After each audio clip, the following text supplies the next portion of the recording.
My lovely students, welcome to Mathological. In this session, we'll be discussing the remaining questions of quantitative aptitude from SRC GBO examination 2025. Start करते हैं session. अगर first session checkout नहीं किया तो उसको भी checkout कर लेना आफ्टर दिस वन. स्टार्ट करते हैं. And if you have not already subscribe to channel, make sure to subscribe also press the bell icon. You can also join Telegram channel Mathological और can message me on Telegram at ADITYKT. अगर session पसंद आता है तो उसको like ज़रूर करना है. So first question of this session, an initial amount of P is invested at an annual compound interest rate of R% after 5 years. The amount is 144% of the amount after 3 years. The difference between the compound interest earned in the 4th year and that in the 2nd year is 1,16,160. So we have to calculate the initial amount कि principal amount हमारा कितना रहा होगा.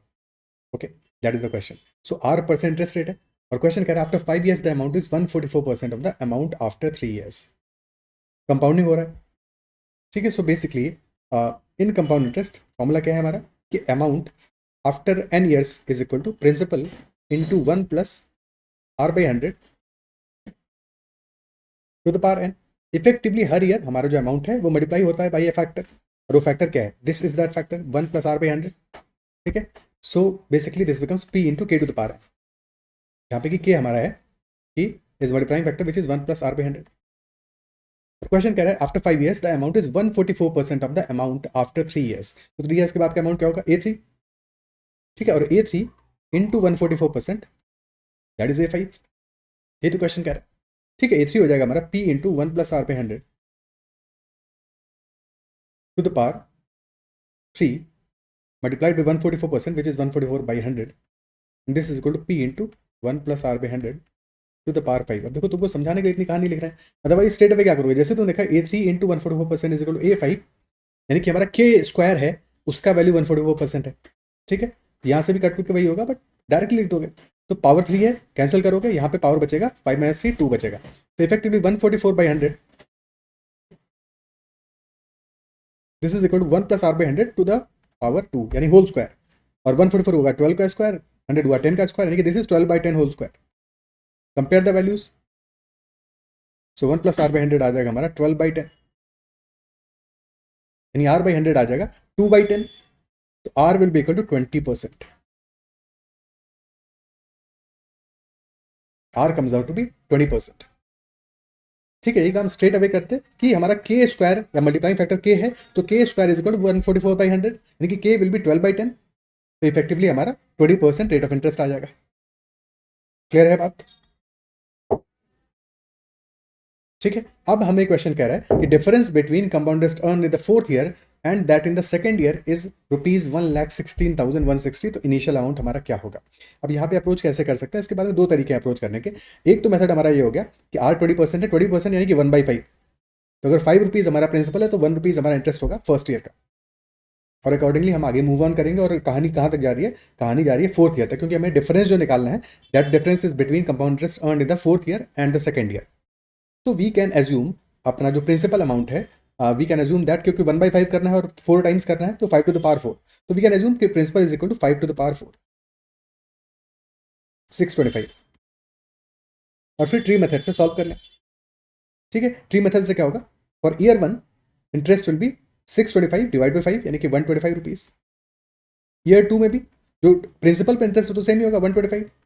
Year 3 में, year 4 में principal पे interest will B same only, but in year 2 interest पे जो इंटरेस्ट लगेगा 125/5, क्योंकि हर बार हमारा 20% इंटरेस्ट लग रहा है 125/5 यानी कि ₹25.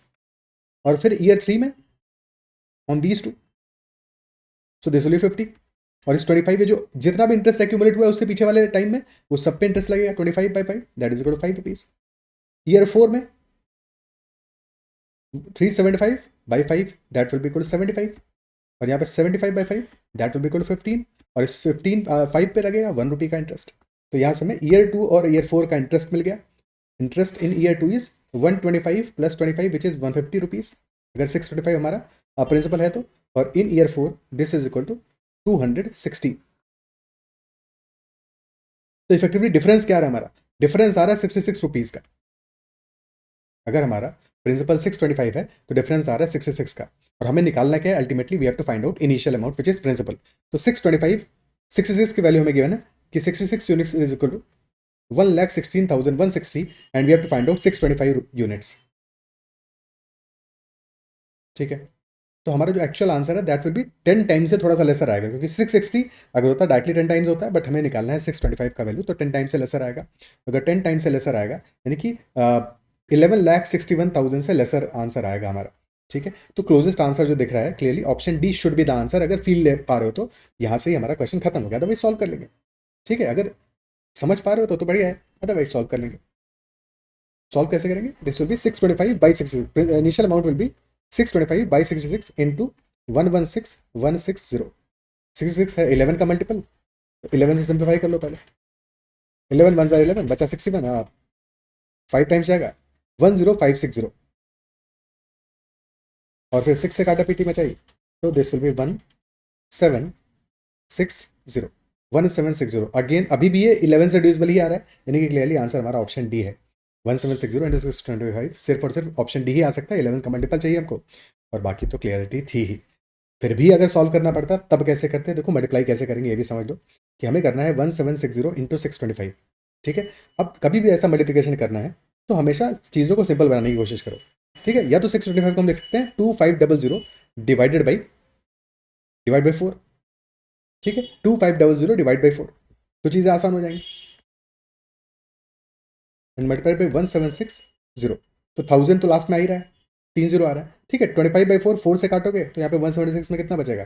This will 44. 44 into 25 is 1100 followed by 3 zeros. So this is 11 lakhs. Okay. Otherwise हम इसको लिख सकते थे 625 को 125 इंटू 5 इंटू 1760. अब 125 इंटू 8 इज 1000. ठीक है, सो 1760 में से 8 सेपरेट कर लेंगे. ठीक है, 8 सेपरेट कर लोगे या फिर उसको मल्टीप्लाई कर दोगे 5 से और अकॉर्डिंगली सॉल्व कर लोगे. क्लियर है बात? ठीक है, ये तो मेथड हो गया जबकि हमने अल्टीमेटली अपना प्रिंसिपल एज्यूम किया, फिर वहां से उस क्वेश्चन को सॉल्व किया. अदरवाइज क्या कर सकते थे, क्योंकि हमें डिफरेंस दिया है फोर्थ ईयर का और सेकंड ईयर का कंपाउंड इंटरेस्ट का. Second method could have been कि कभी भी हम अगर क्वेश्चन सॉल्व कर रहे हैं इन कंपाउंड इंटरेस्ट, तो जो हमारे इंटरेस्ट वैल्यूज हैं हर ईयर का, उनका भी आपस में रिलेशनशिप होता है, उनमें भी आपस में कनेक्शन होता है. वो कनेक्शन भी क्या होता है? That is also connected with the rate of interest.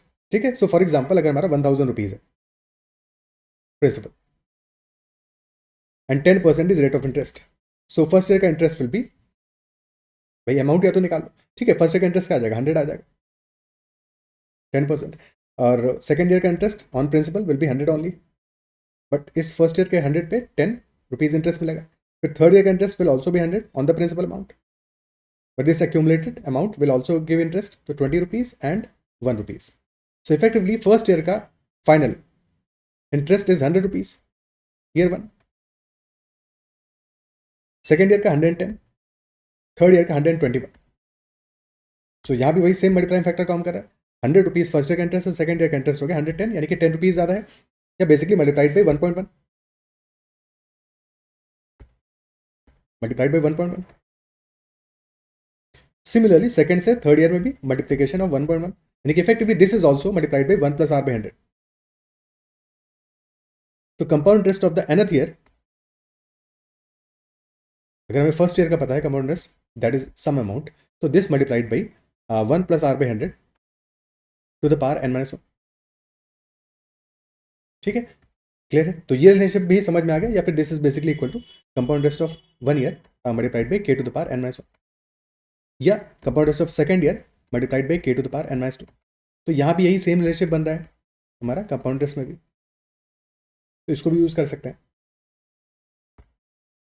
Okay, तो हमने एज्यूम कर लिया कि first year compound interest let us say that is equal to some amount I, और अगर फर्स्ट ईयर का कंपाउंड इंटरेस्ट आई है तो सेकंड ईयर क्या होगा? दैट विल बी, क्योंकि इस केस में हमारा क्या है, रेट ऑफ इंटरेस्ट आता है 20%, actual value was 20%, this will be 1.2 times of I. That of third year 1.2 whole square, यानी 1.44 times I. Compound interest of fourth year that will be 1.2 whole cube, यानी कि 1.728 times आई. और difference दिया इन दोनों का, तो डिफरेंस आ रहा है हमारा 1.728 times I minus 1.2 times I, which is 0.528 times I, which is equal to 116,160. अब सिंप्लीफाई कर लो, डिवाइड बाई 1000 हो जाएगा.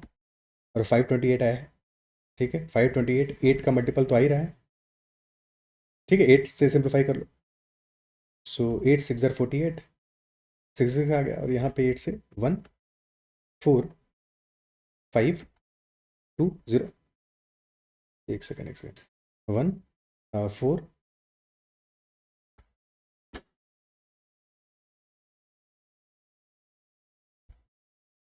ठीक है, 1 आ गया, फिर बचा 36, 4 आ गया, 41, 5 आ गया,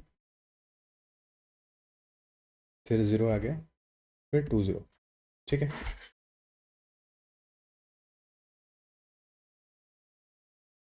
ये 0 क्यों बीच में लिख दिया?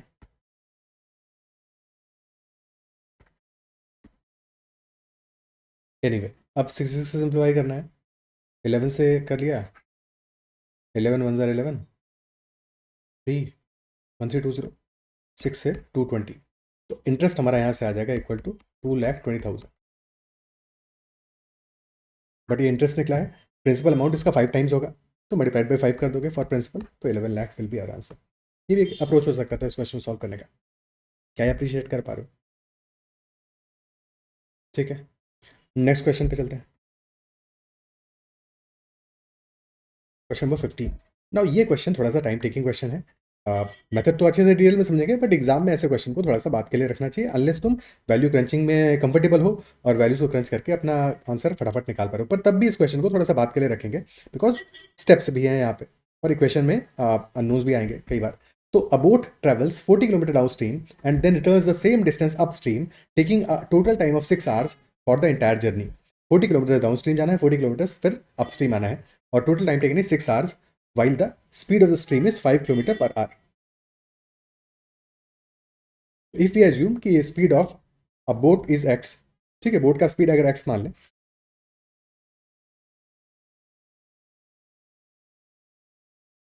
तो इन दैट केस इक्वेशन कौन बनेगा? टोटल डिस्टेंस है 40 डाउन स्ट्रीम और 40 अप स्ट्रीम, तो 40 by x plus 5 plus 40 upon x minus 5, this is equal to 6।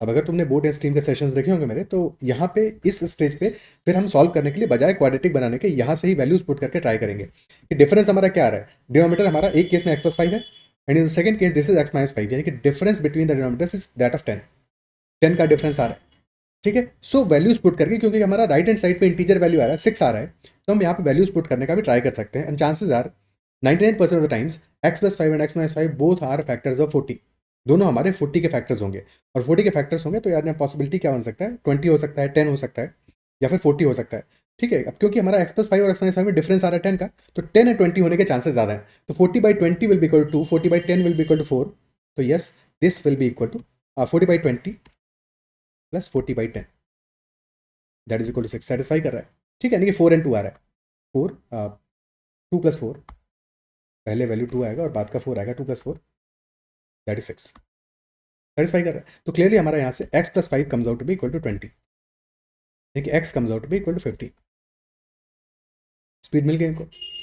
अब सेकंड इक्वेशन बनाएंगे, अदरवाइज क्या करोगे, ठीक है, ये तो हो गया अगर तुम नंबर क्रंचिंग कर पा रहे हो, अदरवाइज फिर इसको सॉल्व करना पड़ेगा, और सॉल्व करोगे तो 40 into x minus 5 plus 40 into x plus 5, तो यहाँ से हमारा 40 इंटू 5 तो कैंसिल आउट हो जाएगा, न्यूमरेटर में आ जाएगा 80x, और डिनोमिनेटर है x plus 5 into x minus 5, यानी कि x square minus 25, this is equal to 6, यहाँ बचा 3, यहाँ बचा 40, तो effectively equation becomes 40x is equal to 3x square minus 75x, तो 3x स्क्वायर माइनस 75 आ रहा है, x नहीं आ रहा है,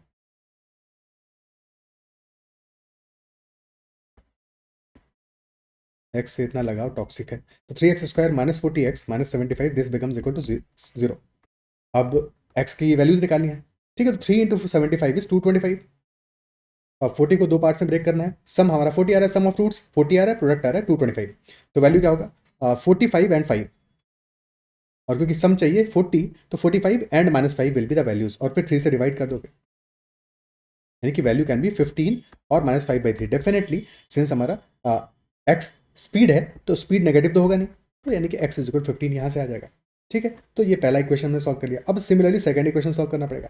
सेकंड इक्वेशन में स्टोरी क्या है, determine the increase in the speed of the boat in still water, जबकि हमारा speed of the stream increase क्या है 2.5 आवर्स, किलोमीटर पर आवर से, और टाइम डिक्रीज कर गया है 2 आवर से। तो टाइम इनिशियली 6 आवर्स था, अब डिक्रीज कर गया है 2 आवर से, यानी कि अब बचा हुआ टाइम क्या होगा, 4 आवर्स होगा। तो new equation will be 40 upon, अब x नहीं है, x की जगह y मान लेते हैं, so y upon 40 upon y minus y plus 7.5 plus 40 upon y minus 7.5। Now this is equal to 4। ये हमारी नई इक्वेशन। ठीक है, अब इस इक्वेशन में क्या है, यहाँ पे भी सेम अप्रोच ट्राई करते हैं। तो अगर हम ऑब्जर्व करें तो डिनोमिनेटर में डिफरेंस कितना आ रहा है, 7.5 7.5, 15 का डिफरेंस आ रहा है, 15 का डिफरेंस आ रहा है। अब यहाँ प्रॉब्लम ये है 40 हमारे न्यूमरेटर में आ रहा है, 40 का फैक्टर तो नहीं मिलेंगे ऐसे जिनमें कि 15 का गैप हो। 5 और 20 मिल रहे हैं, बट यहाँ पे 5 और 20 आएगा क्या, 40 बाय 20 करेंगे तो 2 आ जाएगा, 40 बाय 5 करेंगे 8 आ जाएगा, 2 एंड 8 आ जाएगा। तो 2 and 8 is coming out to be 10, तो 10 तो डेफिनेटली सेटिस्फाई नहीं कर रहा है। ठीक है, तो क्योंकि 15 का गैप आ रहा है, 15 मल्टीपल है 3 का, तो एक काम या तो ये कर सकते हैं कि मल्टीप्लाई कर दें 3 से पूरी इक्वेशन को। ठीक है, एक काम ये कर सकते हैं, मल्टीप्लाई कर दो पूरी इक्वेशन को 3 से। ठीक है, अगर हम नंबर क्रंचिंग करके सॉल्व कर रहे हैं तो 3 से मल्टीप्लाई कर देंगे, तो इक्वेशन हो जाएगा 120 by y plus 7.5 plus 120 upon y minus 7.5, this is equal to 12। यानी कि 120 का फैक्टर होना चाहिए नंबर्स हमारे, तो कैन बी 15 एंड 30। अगर 15 और 30 है तो 120 by 30 is 4, 120 by 15 if this is 30 and this is 15, तो 120 by 30 is 4, 120 by 15 is 8, 4 plus 8 12 आ रहा है, डेफिनेटली सेटिस्फाई कर रहा है। तो वाई हमारा यहाँ से आ गया 22.5। देख पा रहे हो कि कितना हमने प्यार से क्वेश्चन को सॉल्व किया। वाई की वैल्यू आ गई 22.5, और क्लियरली फिर हमें दिख रहा है कि 15 था एक्स का वैल्यू और वाई आ गया 22.5, और वाई बेसिकली क्या है, इंक्रीज स्पीड ऑफ बोट। तो बोट का स्पीड पहले 15 था, अब 22.5, यानी कि इंक्रीज आया है 7.5 का, इंक्रीज आया है 7.5 का। अदरवाइज अगेन फिर से हम यहाँ पे इक्वेशन बनाएंगे क्वाड्रेटिक और उसको सॉल्व करेंगे, वो हमारा प्रॉपर मेथड हो गया, बट उस प्रॉपर मेथड में टाइम ज़्यादा लगेगा और एग्जाम में उतना टाइम तुम्हें मिलेगा नहीं। तो अदरवाइज एग्जाम में अगर इस क्वेश्चन को प्रॉपरली सॉल्व करना है तो फिर लास्ट के लिए रखोगे या फिर स्किप करोगे, और ऐसे सॉल्व कर लोगे तो फिर ये क्वेश्चन जल्दी सॉल्व हो जाएगा। क्या ये बात अप्रिशिएट कर पा रहे हो? ठीक है, अभी क्वेश्चन भी बना के इसको सॉल्व तो कर ही लेते हैं, और क्यों छोड़े उसको भी। तो 40 upon y plus 40 into y minus 7.5 plus 40 into y plus 7.5, तो 80 वाई आ गया न्यूमरेटर में, divide by y square minus 7.5 square, and this is equal to 4। Multiply कर दोगे तो 80 y comes out to be equal to 4 y square minus 7.5 square into 4, that is 15 square 225। The question is 4y square minus 80y minus 225 is equal to 0। 4 into 225 आ गया 900, product आ रहा है हमारा 900 और सम आ रहा है 80। तो 80 सम आ रहा है, 900 हमारा प्रोडक्ट है, 90 एंड 10, 90 एंड माइनस 10 इफेक्टिवली, और डिवाइड बाई 4 कर दोगे, यानी वैल्यू आ गई 22.5 एंड माइनस 2.5। मतलब बहुत सारा टाइम लगना है ऐसा भी नहीं है, ईजिली सॉल्व हो जाएगी इक्वेशन। और ठीक है, तो ये वैल्यूज आ गई, और पहले हमारी वैल्यू 15 थी, अब है 22.5, यानी कि इंक्रीज आ रहा है 7.5 का। Option C is the answer. Okay, क्या ये क्लियर है? आगे बढ़ते हैं इस क्वेश्चन में।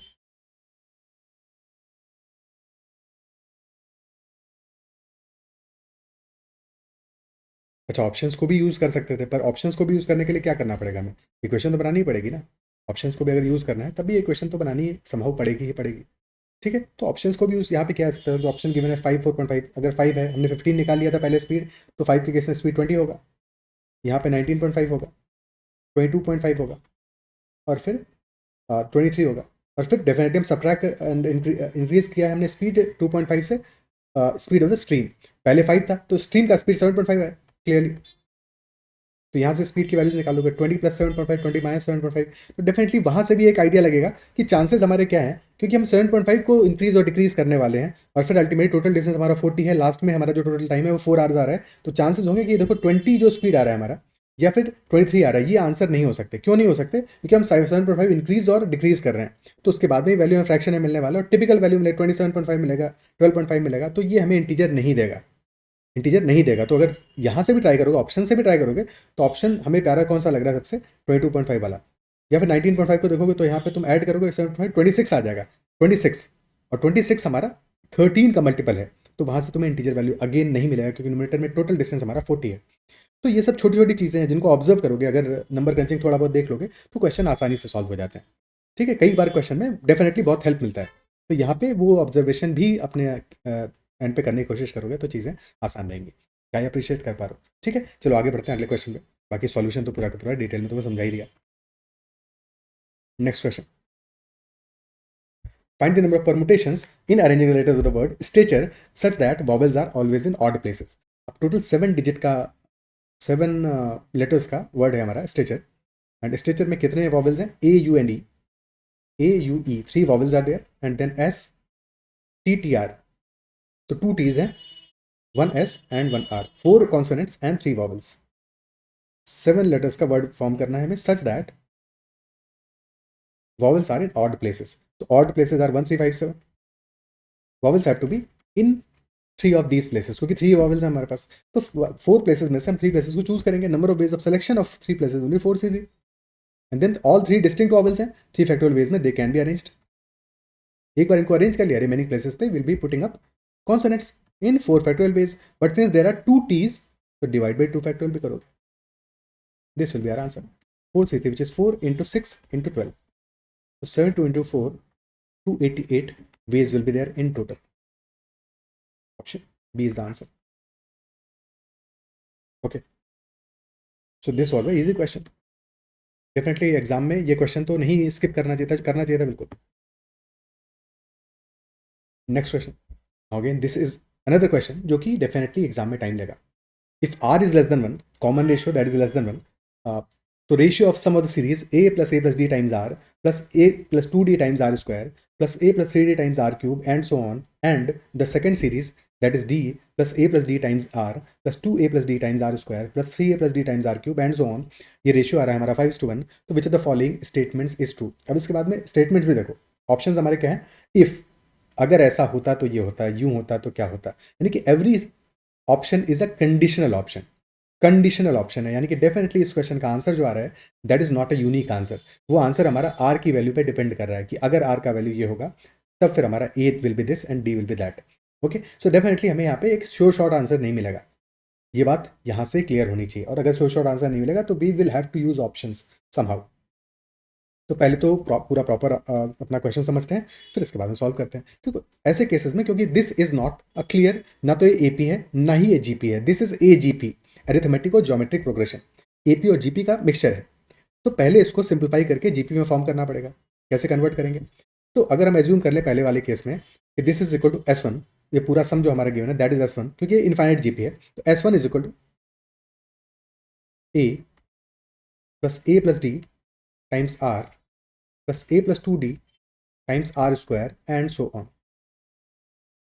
अब अगर इसको कन्वर्ट करना है जीपी के फॉर्म में, तो हमें समहाउ सारे के सारे जो टर्म्स हैं वहाँ पे कॉमन रेशियो एक वैल्यू मल्टीप्लाई करके आगे बढ़ रही होगी सीरीज, तभी हो पाएगा. तो हमें क्या करना पड़ेगा? अगर हम एक टर्म शिफ्ट कर दें, देखो इनफाइनाइट सीरीज है, तो अगर सम हमारा S1 है तो एक टर्म आगे शिफ्ट कर देंगे तो भी कहानी हमारी वैसी रहेगी.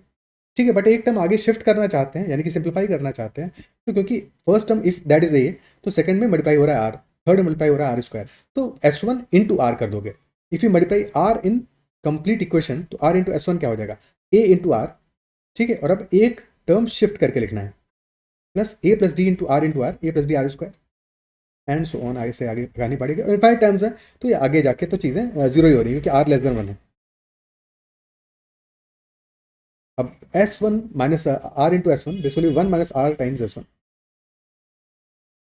ठीक है, अब ए के नीचे कुछ भी मेंशन नहीं है, सब्ट्रैक्ट कर देंगे सेकंड सीरीज को, तो A minus zero is equal to A plus D times R minus A R, तो ए तो कैंसिल आउट हो जाएगा.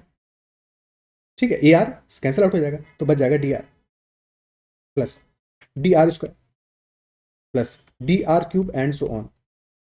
So after the second term ये पूरी जीपी हमारी क्लियरली बन गई. पहला टर्म सेपरेट रहेगा, तो इक्वेशन हमारा आ जाएगा 1 minus R times S1, this is equal to A plus D R upon 1 minus R, sum of infinite series infinite GP that is equal to A upon 1 minus R, जहाँ पे ए हमारा first term होता है, are common ratio होता है. अब इस GP में, इनफाइनाइट जीपी में डी आर फर्स्ट टर्म था, तो एक जगह आ जाएगा D R upon 1 minus R, this will be our sum. तो ये पूरा हमारा इक्वेशन बन गया.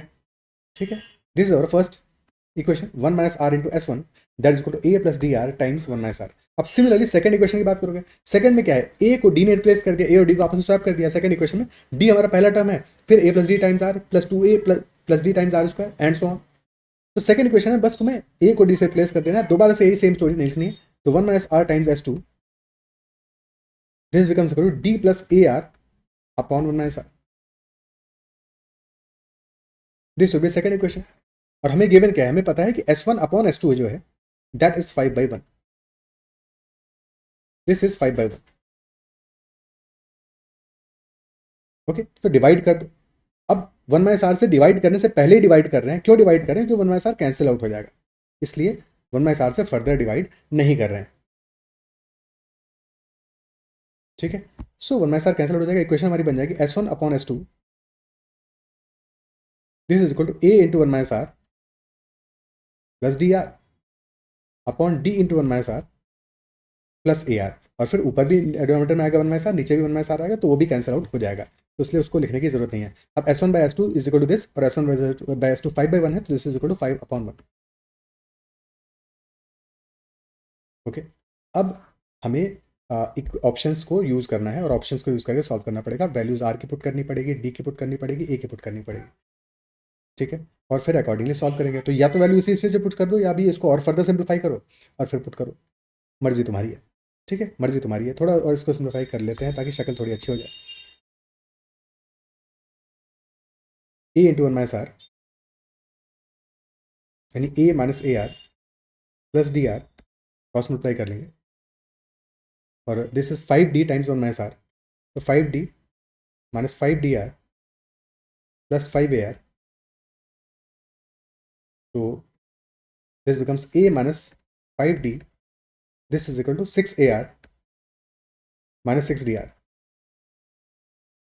तो यहाँ से आ जाएगा r is equal to 6 times a minus D, एक second, a minus 5d upon 6 times a minus D, r is equal to a minus 5d upon 6 times a minus D. ये वैल्यू आ गई। अब इंस्टेड ऑफ r की value put करने के a और d की वैल्यू पुट करके चेक करो कि क्या r की रिस्पेक्टिव वैल्यू हमें मिल रही है कि नहीं मिल रही है। जैसे पहला ऑप्शन ट्राई किया, तो a is equal to 6 put करो, d is equal to 1 put करो। तो if a is equal to 6, d is equal to 1, तो 6 माइनस 5 अपॉन 6 इंटू 6 माइनस 1, तो 6 इंटू 5 यानी कि this is 1/30। If a is equal to 6 and d is equal to 1, तो r comes out to 1/30, यानी कि पहला ही ऑप्शन सेटिस्फाई कर गया, तो ये आंसर हो जाएगा। अदरवाइज पहला सेटिस्फाई नहीं करता, सेकंड को ट्राई करते, बाकी को ट्राई करते। तो डेफिनेटली एक टाइम टेकिंग क्वेश्चन था ये। इसको एग्जाम में करोगे तो ये सब चीज़ें देखो। बाकी ये फॉर्मूला अगर याद रहता है तुमको, बढ़िया है कि इफ़ यू AGP का फॉर्मूला अगर सिंपल AGP है, तो that is always equal to a upon 1 minus R plus D R upon 1 minus R square. Otherwise नहीं भी याद रहे तो भी प्रोसेस याद रहना चाहिए। प्रैक्टिस कर लोगे 1-2 बार, प्रोसेस याद रहेगा कि हमें क्या करना है। आर इंटू S1 से, अगर S1 हमने एज्यूम किया है हमको, आर इंटू S1 करोगे, अकॉर्डिंगली कहानी करोगे। आर यानी कि जो हमारा, फॉर एग्जाम्पल भाई क्वेश्चन तो चेंज हो सकता है ना, कि अगला क्वेश्चन हो जहाँ पे आर स्क्वायर आ रहा है, आर की जगह पे कोई फर्क नहीं पड़ता। अकॉर्डिंगली मल्टीप्लाई करोगे, और मल्टीप्लाई करके अपना इक्वेशन फॉर्म करोगे और सॉल्व करोगे इसको। जब भी इफ बेस्ड हमारे क्वेश्चन स्टेटमेंट्स होंगे, आंसर ऑप्शंस होंगे, तो यानी कि वहाँ पे हमें एक डेफिनेट आंसर नहीं मिल रहा है। आर की वैल्यू चेंज होगी तो ए और डी की वैल्यू भी चेंज होगी। यहाँ पे हमें एक डेफिनेट क्लियर आंसर नहीं मिलने वाला है। ठीक है, अब सेकंड मेथड क्या हो सकता है इस क्वेश्चन सॉल्व करने का, उसको ध्यान से समझना, क्योंकि वो मेथड इस क्वेश्चन को सॉल्व करने का थोड़ा ईजी मेथड है। जब हमें ये चीज़ समझ में आ गई कि इस क्वेश्चन में डेफिनेटली एक पर्टिकुलर यूनिक आंसर नहीं मिलेगा, मल्टीपल आंसर्स पॉसिबल हो सकते हैं, और हम आर से मल्टीप्लाई कर रहे हैं, और आर है लेस देन 1, और आर की वैल्यूज भी ऑप्शन में देखो 1/30, 1/24, 1/18, 1/12, यानी कि आर बहुत छोटा वैल्यू है। छोटे वैल्यू से क्या होता है, जैसे फॉर एग्जाम्पल आर को हमने सबसे बड़ा वैल्यू जो गिवन है दैट इज 1/12, अगर हम ये वैल्यू लेते हैं, ठीक है, अगर हमने स्टार्ट किया लेटर से 10 से अभी एक सिंपल जीपी मानते हैं, तो अगर 10 से स्टार्ट किया, 1/12 से मल्टीप्लाई करोगे, नेक्स्ट वैल्यू भी 10/12, यानी कि 1 से छोटा हो गया। फिर फर्दर नेक्स्ट क्या होगा, 1/12 फर्स्ट से मल्टीप्लाई होगा, यानी कि 10/12 स्क्वायर, यानी 10/144। अभी कितनी छोटी वैल्यू आ गई। अब इसके बाद में वैल्यू आ जाएगा 10/1728। तो देख पा रहे हो कि एक्चुअल में हमारा जो टोटल सम आएगा इस सीरीज का, वो यहाँ से ही शक्ल दिखना शुरू होगी, 10 + 1 11 के आसपास आएगा, 11 से छोटा ही आएगा सम। ठीक है, तो इस सीरीज के जो पहले 2 टर्म है वही अल्टीमेटली हमें बता देना कि अल्टीमेटली पूरा सम क्या आने वाला है। तो हम यही सेम काम यहाँ अप्लाई करेंगे कि डायरेक्टली ए और डी की वैल्यूज को और आर की वैल्यू को यूज करेंगे, और पहले 2 टर्म से ही आइडेंटिफाई कर लेंगे कि हमारा सम अप्रॉक्सीमेटली कितना आएगा, क्योंकि हमें अल्टीमेटली क्या चाहिए, सीरीज का जो रेशियो है सम का दैट इज 5:1। तो पहले 2 टर्म्स को देखेंगे, क्योंकि उसके बाद की चीजें बहुत सिंपल हो जाएंगी, बहुत ऑलमोस्ट जीरो के आसपास पहुंच जाएगा, तो वहां पे डिफरेंस ज्यादा नहीं आने वाला। सो पहला ऑप्शन लेते हैं, d is equal to 1, a is equal to 6 and r is equal to 1/30। तो पहली सीरीज में a plus a plus d times r, a यानी कि 6, तो 6 plus 6 plus D that is 7, तो 7/30, 6 + 7/30 न्यूमरेटर में और डिनोमिनेटर में आ जाएगा हमारा D which is equal to 1 plus 7/30, numerator आ रहा है 6 + 7/30 विच इज रफली 6.24 के आसपास आ रहा है, और डिनोमिनेटर आ रहा है हमारा 1.24 के आसपास, तो रफली ये 6.24/1.24 या 6.25/1.25 रफली 5 आ रही वैल्यू, और 5 ही तो चाहिए था, यानी कि पहले ही ऑप्शन हमारा आंसर हो गया। फिर भी बाकी को ट्राई करना है तो एक बार देख सकते हैं कि A17 D3, तो 17 + 20/24, और डिनोमिनेटर फिर हमारा आ रहा है 3 + 20/24, यहाँ पे वैल्यू आ रहा है 17.8 आ रहा है, और डिनोमिनेटर में आ रहा है हमारा 3.8, ठीक है, विच इज नॉट प्रिसाइजली, मतलब ये वैल्यू हमारा क्या आ रहा है, अगर 3.8 17.8 तो 4.5 4.6 के आसपास की वैल्यू आ रही है, और बाद की वैल्यूज ऑलमोस्ट बहुत नेग्लिजिबल, बहुत छोटी वैल्यूज आएंगी, तो दिस इज लेस देन 5 है कि नहीं, ये तो लेस देन 5 आ रहा है, 4.6 4.7 के आसपास आ रहा है, बट लेस देन 5 आ रहा है क्लियरली, क्योंकि इसके बाद का नेक्स्ट टर्म देखोगे तो नेक्स्ट टर्म क्या आने वाला है, नेक्स्ट टर्म आएगा न्यूमरेटर में हमारा 23/576 which will be very small value, very small.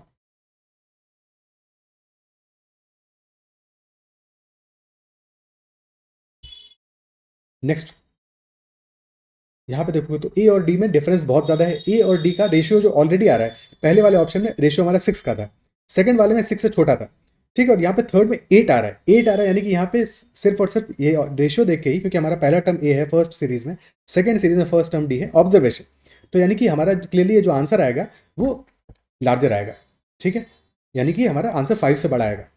अब अगर हम पहला और दूसरा टर्म देखते हैं तो इसलिए 4 + 4.5/18 इन न्यूमरेटर डिनोमिनेटर में आ जाएगा 0.5 + 4.5/18, दिस इज 4.25 डिवाइड बाई 0.75, ठीक है, तो ये रफली हमारा वैल्यू कितना आ रहा है, डेसिमल हटाया 7 5 4 300, 5 टाइम्स 5 × 2/3, 5 × 2/3 यानी कि लार्जर देन 5 आ रहा है, और ऐसे ही लास्ट वैल्यू में चेक करोगे, लास्ट में पहले से ही रेशियो 5 आ रहा है, तो यानी कि आंसर जो हमारा होगा लेस देन 5 ही आएगा इसमें, ऑप्शन ए हमारा आंसर हो जाएगा। सिर्फ और सिर्फ ये ऑब्जर्वेशन हमने किया और इस ऑब्जर्वेशन से अपना आंसर निकाल लिया। क्या ये बात अप्रिशिएट कर पा रहे हो कि ऐसा भी क्वेश्चन में कर सकते हैं जहाँ पे क्या हमें पता है कंडीशनल है, यहाँ पे एक डेफिनेट आंसर नहीं आने वाला, ऑप्शन को डायरेक्टली ट्राई करो और सॉल्व करो क्वेश्चन को। ओके, क्या ये अप्रिशिएट कर पा रहे हो? ठीक है, आगे बढ़ते हैं नेक्स्ट क्वेश्चन पर। Question number 18, if x is a natural number and x is equal to √210 plus √210 plus √210 और पूरी ये कहानी इनफाइनाइट तक फिर से चलती रहेगी, तो हमारा वैल्यू ऑफ x क्या आ जाएगा? नो, ये बहुत ही कन्वेंशनल और सिंपल टाइप का क्वेश्चन है। जब भी कभी ऐसा क्वेश्चन गिवन हो, ठीक है, मैं लिखा है x is equal to √a plus √a plus √a and so on, और ये कहानी चलेगी इनफाइनाइट। तो अगर हम एक टर्म को हटा भी दें, भाई इनफाइनाइट में से एक टर्म कम कर दोगे तब भी तो टर्म इनफाइनाइट ही बचेंगे, यानी कि सिर्फ ऐसे ऑब्जर्व करो ये अंदर वाला पार्ट जो है। तो we can also replace this part inside with x, क्योंकि ये भी तो x ही है। So basically equation becomes x is equal to √210 plus x, square कर दो, x square is equal to 210 plus x, x square minus x minus 210, this is equal to 0, product आ रहा है 210 और सम हमारा आ रहा है 1, तो वैल्यूज क्या हो सकती है 14 एंड 15 होगा। सम 1 आ रहा है तो दिस इज -14 एंड 15, क्योंकि प्रोडक्ट हमारा -210 आ रहा था वैसे भी, -14 and 15, these are the values. तो हमारा सॉल्यूशन क्या होगा, क्योंकि हमारा स्क्वायर रूट के अंदर की वैल्यू है पॉजिटिव होगी, तो सॉल्यूशन विल बी 15 हमारा आंसर होगा ऑप्शन बी। ये तो हो गया जो हमने प्रॉपर्ली सॉल्व किया। अदरवाइज बस सिंपली ये देखो कि अगर रूट के अंदर ये कहानी है और सब सारे के सारे प्लस हैं, सारे प्लस हैं, तो अगर हमारा 210 दिया है तो इसको n × n+1 में कन्वर्ट करो, product of two constituent numbers, तो ये आ रहा है 14 × 15। अगर सारी की सारी वैल्यूज प्लस हैं तो हमारा आंसर होगा 15। अगर इंस्टेड सारी वैल्यूज माइनस होती हैं, यानी अगर क्वेश्चन गिवन होता है x equal root of 210 minus √210 minus and so on, तब फिर हमारा आंसर होता 14। अगर सारे प्लस हैं तो n+1 आंसर होगा, सारे माइनस में हैं तो फिर हमारा n आंसर होगा।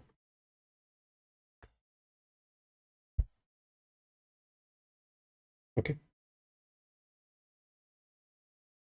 क्योंकि अगर हमारे सारी वैल्यूज माइनस में है तो इक्वेशन बन जाएगा X square plus X minus 210 is equal to zero. यानी कि इस केस में भी प्रोडक्ट हमारा माइनस 210 आ रहा है, लेकिन सम आ रहा है -1, यानी कि वैल्यूज हमारी होंगी रूट्स की -15 एंड 14, तो 14 आंसर हो। Okay,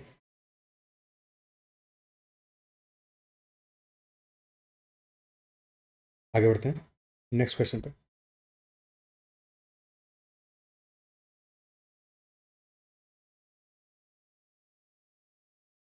M is a 4-digit integer that lies between 1999 and 4401. If M is formed by using registers 0, 1, 2, 3, 4, 8 and 9 और रिपीटेशन भी अलाउड है साथ में, तो possible number of integers M will be. M क्या क्या नंबर्स पॉसिबल है, कितने वेज हो सकते हैं जिससे कि हम M फॉर्म कर सकते हैं, विच इज़ बिटवीन 1999 एंड 4401। अगर जब भी बिटवीन मेंशन हो, बिटवीन का मेंशन है जो मतलब हुआ, ये जो एंड पॉइंट्स हैं उनको इंक्लूड नहीं करना है। यानी कि 1999 से बड़ा होगा, 4401 से छोटा होगा, यानी कि number will be between 2000 and 4400 with close bracket. यानी कि these values are included, 2000 include है, 4400 इंक्लूड है, बट 1999 और 4401 नहीं हो सकता है एम का वैल्यू। ठीक है, सो एम हमारा 2000 हो सकता है, 2000 से लेकर 4400 तक कोई वैल्यू हो सकता है, और एम में हमारी डिजिट्स होंगी 0, 1, 2, 3, 4, 8 एंड 9। तो 1000 डिजिट पे 2 आ सकता है, 3 आ सकता है, 4 आ सकता है। ठीक है, तो पहले स्टार्ट करते हैं नंबर्स स्टार्टिंग विद 2। नंबर जिनमें भी पहला डिजिट हमारा 2 है,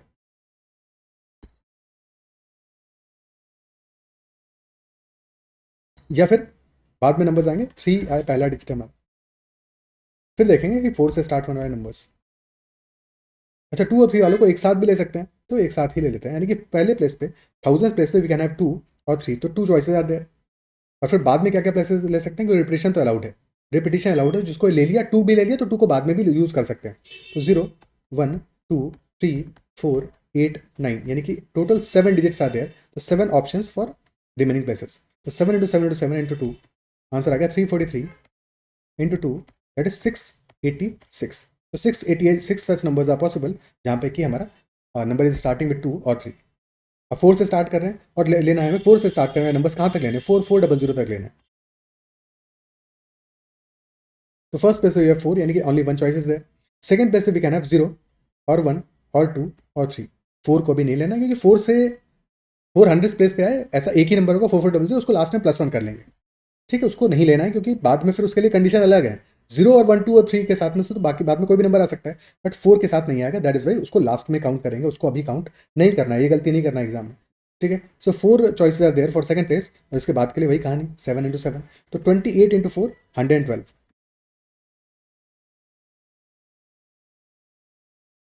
एक सेकेंड,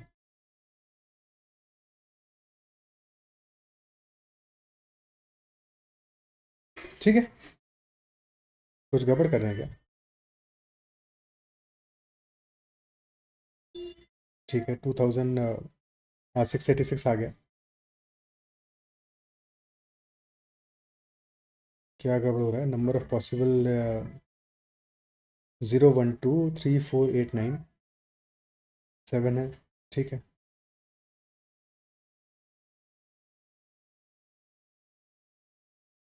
4 के साथ 0, 1, 2, 3 आ रहा है। हाँ हाँ, सही है सही है।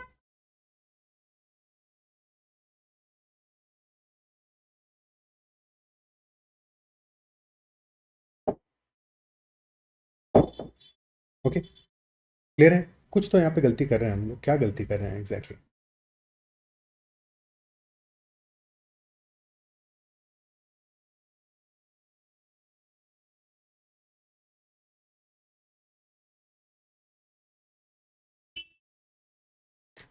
अरे यार, 7 इंटू 7 49 होगा,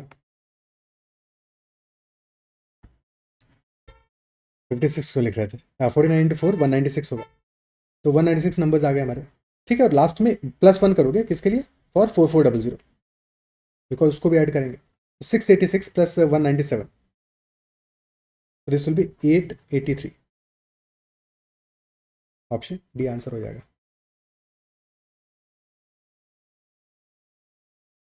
ठीक है, पता नहीं 28 इंटू 4 क्यों कर रहे थे। ठीक है, 49 इंटू 4 196 और प्लस 1 197, तो 200 माइनस 3 यानी कि 886 माइनस 3 883 हमारा आंसर होगा option D. Next question, 4 girls आशी, अब ये क्वेश्चन इनकम्प्लीट गिवन था बट साथ में मैंने ऑप्शंस ए बी सी लिखा दिए हैं सो दैट, क्योंकि यही मोस्ट प्रॉब्ली ऑप्शंस रहे होंगे एग्जाम में और बहुत ज़्यादा पॉसिबिलिटी तो नहीं है, तो इस क्वेश्चन को, क्योंकि इनकम्प्लीट क्वेश्चन गिवन था, आई डोंट नो एग्जाम में भी इनकम्प्लीट आया था कैसा आया था, एग्जाम में तो हालांकि इनकम्प्लीट नहीं रहा होगा मोस्ट प्रॉब्ली। 4 गर्ल्स हैं, आशी, Khushi, Vishu and Nishu, sat for a test and received marks that are consecutive natural numbers. Sumit also sat for the same test and obtained a score that was one more than the product of the marks of all the 4 girls. Based on this information, which of the following statements would be correct? फिर हमें statements given है. Statement A, Sumit's score is an odd number. Statement B, Sumit's score is a perfect square. Statement C, Sumit's score is an even number. Which of the following is true? अब 4 girls है हमारी, Ashi, Khushi, Vishu and Nishi, they sat for a test और receive marks that are consecutive natural numbers. तो अगर एक के number n है, दूसरे के n+1 होंगे, थर्ड के n+2 होंगे और फोर्थ के n+3 होंगे, कॉन्सेक्यूटिव नंबर्स है। और marks by Sumit are one more than the product of the marks, यानी कि सुमित के मार्क्स क्या होंगे, n into n+1 into n+2 into n+3 and this product +1। ठीक है, तो अगर 4 कॉन्सेक्यूटिव नंबर्स को मल्टीप्लाई कर रहे हैं तो हमेशा that product will be even, क्योंकि 4 कॉन्सेक्यूटिव नंबर्स हैं, 2 ऑड होंगे 2 इवन होंगे, तो इवन नंबर्स मल्टीप्लाई हो रहे हैं यानी कि हमारा जो प्रोडक्ट आएगा वो तो इवन आएगा। अब इवन में 1 ऐड करोगे तो हमारा सम ऑड आएगा, यानी कि क्लियरली सम इज ऑड, तो marks of Sumit are an odd number होगा, इवन नहीं होगा।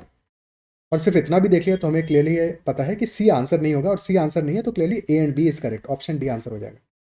तो this much was sufficient to answer this question given this these values. अगर इसके अलावा कोई ऑप्शन रहा होगा तो थोड़ा उसके लिए भी देख लेते हैं कि minimum possible value of Sumit के मार्क्स का क्या हो सकता है, minimum possible value. Okay, minimum possible value of marks scored by Sumit क्या हो सकता है। तो since these numbers scored by आशी, खुशी, विशु एंड निशु, ये सारे के सारे नेचुरल नंबर्स हैं। नेचुरल नंबर्स यानी कि मिनिमम वैल्यू 1 हो सकता है, मिनिमम वैल्यू 1 हो सकता है, तो मिनिमम मार्क्स क्या होंगे भाई, कॉन्सेक्यूटिव नंबर्स हैं 1 2 3 4, 1 इंटू 2 इंटू 3 इंटू 4 प्लस 1, तो 25, तो मिनिमम वैल्यू विल बी 25 अगर क्वेश्चन ने ये पूछा होगा। ठीक है, बट चांसेस इसके ज़्यादा नहीं, क्योंकि ये तो ईजी बात है, अगर पूछा होगा तो पता है हमको कि 25 is the minimum possible score. Otherwise क्या होगा, हमें क्वेश्चन पूछा है सुमित का स्कोर परफेक्ट स्क्वायर है, तो हमें ये आइडेंटिफाई करना है क्या वो हमेशा परफेक्ट स्क्वायर होगा। हो सकता है भाई 25 यहाँ पे आ रहा है, किसी और वैल्यू पे ना करे, तो 1 से स्टार्ट करने पे 2 से स्टार्ट करके देख लो, 2 इंटू 3 इंटू 4 इंटू 5 प्लस 1, और दिस इज 20 इंटू 6 120 प्लस 1 121, फिर से परफेक्ट स्क्वायर आ रहा है। अब ऐसे ही फिर से एक बार देख सकते हो 3 4 5 6 करके, वहाँ पे ही परफेक्ट स्क्वायर ही आएगा, और ये स्कोर हमेशा ही परफेक्ट स्क्वायर होगा। क्यों आएगा वो भी समझ लेते हैं। बहरहाल क्वेश्चन का आंसर क्या है, A and B both are correct, but क्यों ऐसा होगा कि हमेशा ये परफेक्ट स्क्वायर आएगा, उसका भी रीजन देख लेते हैं। ठीक है, सो एस हमारा आ रहा है product of 4 consecutive numbers plus 1, और जब भी कभी हमारा कोई एस गिवन है that is N into N plus 1 into N plus 2 into N plus 3 plus 1, so basically this is nothing but हमारे all these 4 numbers are in an arithmetic progression, और इस अरिथमेटिक प्रोग्रेशन का n n+1 n+2 n+3 4 consecutive numbers है, ये AP में है, और इस एपी का कॉमन डिफरेंस क्या है 1 है, और common difference to the power 4 है, लास्ट में 1 ऐड किया है 1, यानी कि 1 टू द पावर 4 लिखो, 1 क्यूब लिखो, कोई दिक्कत नहीं है। इन जनरल अगर हमें कोई सम गिवन है और वो है a into A plus D into A plus 2d into A plus 3d plus D to the power 4, ठीक है, 4 नंबर्स को हमने मल्टीप्लाई किया है, और ये सारे ऑल 4 नंबर्स आ रहे हैं arithmetic progression, common difference D है, और फिर बाद में D to the power 4 add भी किया है, तो this will always be a perfect square. कभी भी ऐसी शक्ल दिखे तो हमेशा एक परफेक्ट स्क्वायर होगा। ओके, क्यों होगा ये भी देख लेते हैं, बट हमेशा होगा, पहले ये बात समझ लो। ठीक है, अब मल्टीप्लाई करते हैं दो एक्सट्रीम वैल्यूज को, ए इंटू ए प्लस 3d, और फिर मिडिल की दो वैल्यूज को मल्टीप्लाई करते हैं, तो ए इंटू ए प्लस 3d आ जाता है ए स्क्वायर प्लस 3ad, और A plus D into A plus 2d that is A square plus 3ad plus 2d square. Okay, so A square plus 3ad यहाँ भी आ रहा है, ए स्क्वायर प्लस 3d यहाँ पे भी आ रहा है, तो if you are multiplying these two, तो ए स्क्वायर प्लस 3d का तो होल स्क्वायर आ जाएगा, whole square, then plus plus 2 into D square into A square plus 3ad, और लास्ट में D to power 4 which is D square का whole square. तो क्या इक्वेशन हमारा इस फॉर्म में नहीं है कि A plus B whole square के फॉर्म में, which is A square plus 2ab plus B square. तो सिमिलरली यहाँ पे this is A square, capital A square, this is 2 into B into A, और लास्ट में आ रहा है बी स्क्वायर। और ए है हमारा ए स्क्वायर प्लस 3d और बी है डी स्क्वायर, तो यानी कि this is basically equal to A square plus 3ad plus D square whole square. तो this will always be perfect square, क्योंकि ए और डी वो दोनों ही इंटीजर्स हैं। टेक योर टाइम, पर समझने की कोशिश करो क्या एग्जैक्टली यही नहीं हो रहा। ठीक है, तो हमारे प्रेजेंट कंडीशन में जो इक्वेशन गिवन है वहाँ पे क्या है, A is equal to some natural number और डी हमारा 1 है, तो clearly this is N square plus 3n plus 1 का whole square. Always this will be a perfect square, and that is the whole reason why this will always be a perfect square. क्या ये understand कर पा रहे हो, समझ पा रहे हो, अप्रिशिएट कर पा रहे हो, क्लियर है? So this is the logic behind this, कि कभी भी हमें ऐसा एक्सप्रेशन देखने को मिले जहाँ पे कि 4 कॉन्स्टिट्यूएंट नंबर्स का प्रोडक्ट है और लास्ट में क्या है फिर उसके बाद में +1 है, तो definitely that will always be perfect square. और या फिर जनरल फॉर्मेट मिले कि S is equal to A into A plus D into A plus 2d into A plus 3d plus D to power 4, तो that will also be a perfect square always. एक और example लेते हैं, मान लो हमने कहा कि S is equal to 3 into 5 into 7 into 9 और प्लस बाद में 16, तो ये हमेशा परफेक्ट स्क्वायर होगा, क्योंकि यहाँ पे क्या हो रहा है, डिफरेंस है 2 का और फिर लास्ट में 2 पावर 4 को ऐड किया, तो this will be a perfect square for sure. Okay, next question. A rectangular hall having seats for 1000 people has to be built so as to allow 6.4 meter cube of air and 0.8 meter square of floor area per person. If the length of the hall is 8 meters, so what is the area of the 4 walls of the hall? तो hall हमारा rectangular है, तो area of the 4 walls क्या होगा, area will be equal to perimeter multiplied by height, तो यानी कि 2 times of length plus breadth multiplied by height, this will be our area. Length of the hall 8 metres given है, breadth निकालनी है और साथ में हाइट निकालनी है। हमें पता है कि वॉल्यूम चाहिए 6.4 मीटर्स क्यूब फॉर 100 पीपल, तो वॉल्यूम क्या आ जाएगा, volume of the room will be equal to 6.4 into 100, 640 metre cube. और एरिया ऑफ द फ्लोर, ये फ्लोर में हमें चाहिए पर पर्सन 0.8 मीटर स्क्वायर, तो area of the floor will be equal to 0.8 into 100, क्योंकि 100 सॉरी 1000 था 6400 और 0.8 इंटू 1000 देखिए 800 मीटर स्क्वायर, और लेंथ हमें पता है 8 है, तो ब्रेड्थ हमारा b है, तो यहाँ से b इज इक्वल टू 100 आ गया, और b इज इक्वल 100 आ गया तो वॉल्यूम भी निकाल लोगे, पुट कर लो, 6400 वॉल्यूम है और वॉल्यूम हो जाएगा 8 into 100 into H, that is 6400, तो यहाँ से हमारा h इज इक्वल टू 8 मीटर्स आ गया। So area of the 4 walls will be equal to 2 times of 8 plus 100 into 8 यानी 16 into 108, which will be 1728 meter square. Option C will be the answer. Okay, क्या ही क्लियर है? नेक्स्ट क्वेश्चन पे चलते हैं।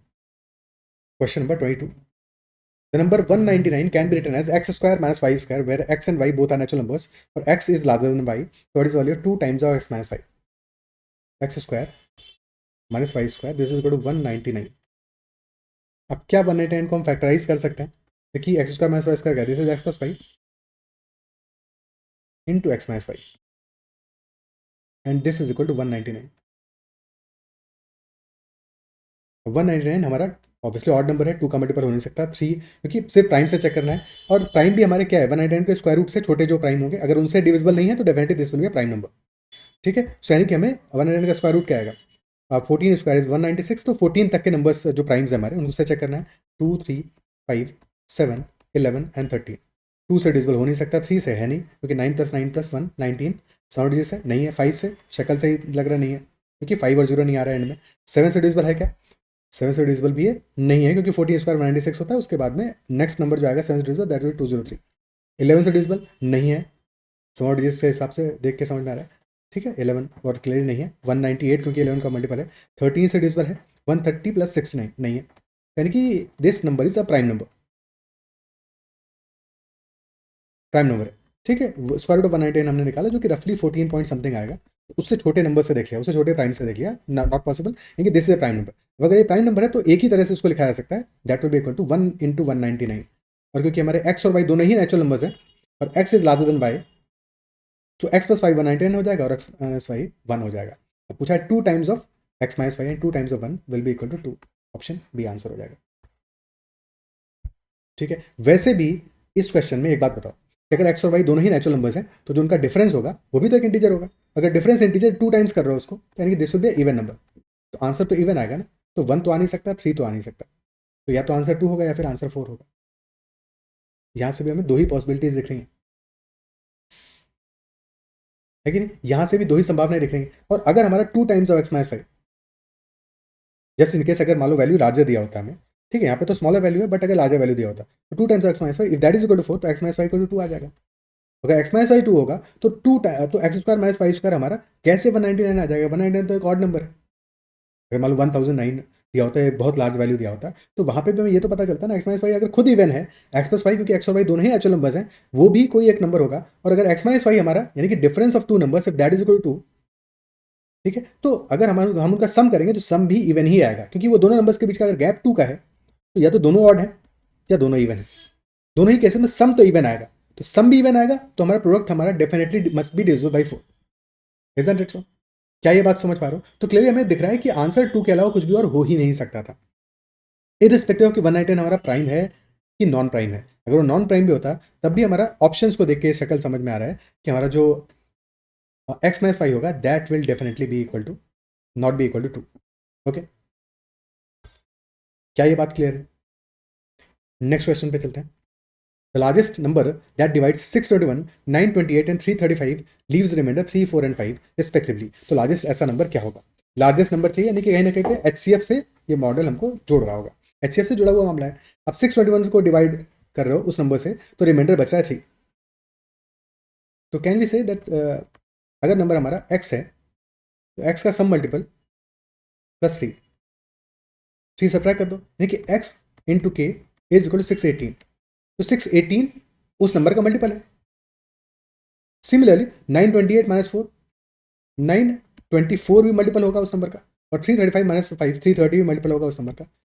तो हमें निकालना है HCF of these three numbers, 618, 924 and 330। जब भी कभी नंबर्स का मल्टीपल निकालना है हमें, मल्टीपल हो रहा है, फैक्टर निकालना है, हाईएस्ट कॉमन फैक्टर निकालना है, तो क्या करोगे?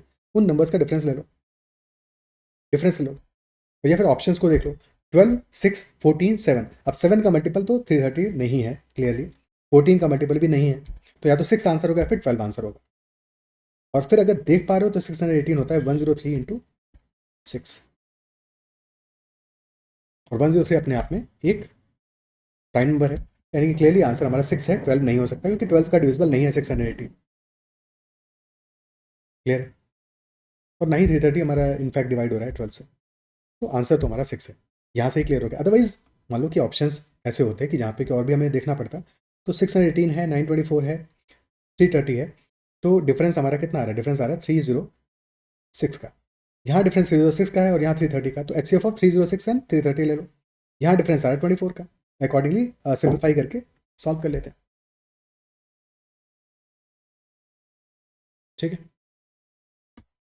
Answer is option B 6। Next question. The monthly income of Suresh in 2021 was rupees 60,000 और उसने स्पेंड किया है 85% ऑफ इट। इनकम आया है 2021 में, monthly income rupees 60,000, and out of that income expenditure is 85%, तो सेविंग्स होगा 15%, 15% विल बी 9,000, तो एक्सपेंडिचर इज 51,000। 2022 में हिज इनकम इंक्रीज बाय 15%, और एनुअल सेविंग्स वर रुपीज 154,800। अब यहाँ पे सेविंग्स दी है, एनुअल दी है, मंथली नहीं दी है। तो पहले तो हमें पता है इनकम इंक्रीज किया है 15% से, तो नया इनकम क्या हो जाएगा 2022 में? Increase by 15% which is 9,000,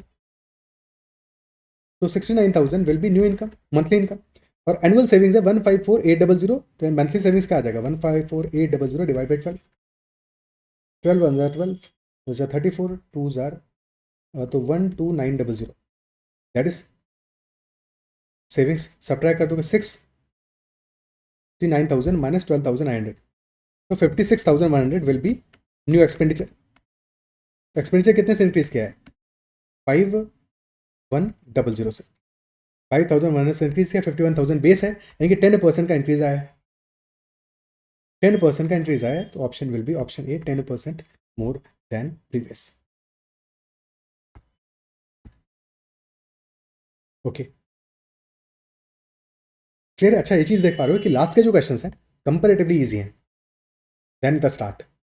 last के 21 क्वेश्चन हो, 22 हो, 23 हो, all this question are very easy. तो डेफिनेटली ये बात ऑब्जर्व करोगे कि जनरली कई बार एग्जाम में क्या होता है कि क्वेश्चन नंबर 1 से स्टार्ट करने के बजाय तुम थोड़ा सा आगे बढ़ो, आगे जाके देखो क्वेश्चंस कई बार तुम्हें जो ईजियर ग्रीनर पोस्चर्स मिलेंगे, पैसेज मिलेंगे, वो बाद में मिलेंगे। ठीक है, कई बार ऐसा एग्जाम में होगा, तो कभी भी क्वेश्चन नंबर 1 से स्टार्ट मत करो, उस क्वेश्चन से स्टार्ट करो जो सबसे ईजिएस्ट है। और ऐसे क्वेश्चन से ही स्टार्ट करोगे तो एग्जाम में फटाफट शुरू के कुछ मिनट्स में जल्दी क्वेश्चन होंगे, ज़्यादा क्वेश्चन होंगे, और फिर कॉन्फिडेंस भी बढ़ेगा, स्पीड भी बढ़ेगा, और अच्छा लगेगा एग्जाम में। ठीक है, और अदरवाइज पहले क्वेश्चन से स्टार्ट करोगे, पहले मुश्किल सवालों से स्टार्ट करोगे तो कई बार फंसोगे। ठीक, कई बार ऐसा भी हो सकता है कि पहले ही क्वेश्चन ईजी हो, बट जनरली ऐसा इसलिए नहीं होगा क्योंकि एग्जाम में अगर पहले ही ईजी सवाल रख देगा तो मज़ा ही आ जाएगा सबको। तो वहाँ पे वो भी तो टेस्ट कर रहा है कि तुम्हारी स्ट्रेटजी क्या है, तुम कैसे क्वेश्चन को सॉल्व कर रहे हो। तो हमेशा एंड तक बीच से कहीं से स्टार्ट करो जहाँ पे तुम्हें इजी क्वेश्चन दिखाई पड़े। ठीक है, now next question, number of solutions which are integral multiple of 0.4, और लीनियर क्वेश्चन हमें दो गिवन है, उनको सॉल्व करके आइडेंटिफाई करना है कि क्या कितने सॉल्यूशन मिलेंगे which are integral multiple of 0.4। First equation है 2x - 7 less than equal to 5 - 3x, and second equation is -7 - 3x less than equal to -2x -5. So 5x less than equal to 12, x less than equal to 2.4. This is our first condition. Second equation, 3x - 2x, -3x को right hand side में लेके आ गया और -5 को left hand side में लेके चले गए। So this will B x greater than equal to -2. Second condition, x is less than equal to 2.4 and greater than equal to -2. तो कुछ वैल्यूज नेगेटिव आएंगी, कुछ आएंगे पॉजिटिव, और एक तो जीरो भी लेना है क्योंकि 0.4 का इंटीग्रल मल्टीपल है, तो जीरो भी इंटीग्रल मल्टीपल हुआ ही। ठीक है, सो नेगेटिव वैल्यूज क्या होंगी? ग्रेटर इक्वल टू -2 होना है, तो कैन भी -2 इंक्लूड हो सकता है, -1.6 क्योंकि 0.4 का मल्टीपल है, -1.2, -0.8, -0.4, 0। ठीक है, सो ये 6 वैल्यूज ऑलरेडी हमने ले ली। सिमिलरली अब जीरो के बाद 0.4, 0.8, 1.2, 1.6, 2 and 2.4, 6 more values, 12 will be the answer, option A, 12 answer हो जाएगा। अदरवाइज ये कर सकते थे, अगर मान लो और भी लार्जर वैल्यूज होती है, हमारी हंड्रेड्स में आ रही होती वैल्यूज, तो मैनुअली काउंट नहीं करते, तब हम देखते फर्स्ट टर्म क्या आ रहा है, लास्ट टर्म क्या आ रहा है, क्योंकि अगर इंटीग्रल मल्टीपल्स ऑफ 0.4 है तो यानी कि सारे के सारे नंबर्स हमारे एक अरिथमेटिक प्रोग्रेशन में होंगे, क्योंकि उनके बीच का जो गैप है वो 0.4 का ही होगा। लास्ट वैल्यू आ रहा है हमारा -2, फिर आएगा -1.6 एंड सो ऑन। ठीक है, और लास्ट टर्म क्या होगा? लास्ट होगा 2.4, क्योंकि इसको भी इंक्लूड करना है। एन टर्म्स मान लेते हैं, अगर एन टर्म्स हैं तो एन की वैल्यू क्या आएगा? N will be equal to 2.4 minus last term minus first term, minus का ध्यान रखना है। ठीक है, 2.4 माइनस -2 डिवाइड बाई कॉमन डिफरेंस क्या आ रहा है? 0.4 का कॉमन डिफरेंस आ रहा है, और फिर 1 ऐड कर दोगे, this will be number of terms. This will be 4.4 by 0.4 which is equal to 11 + 1 and hence n is equal to 12। Okay,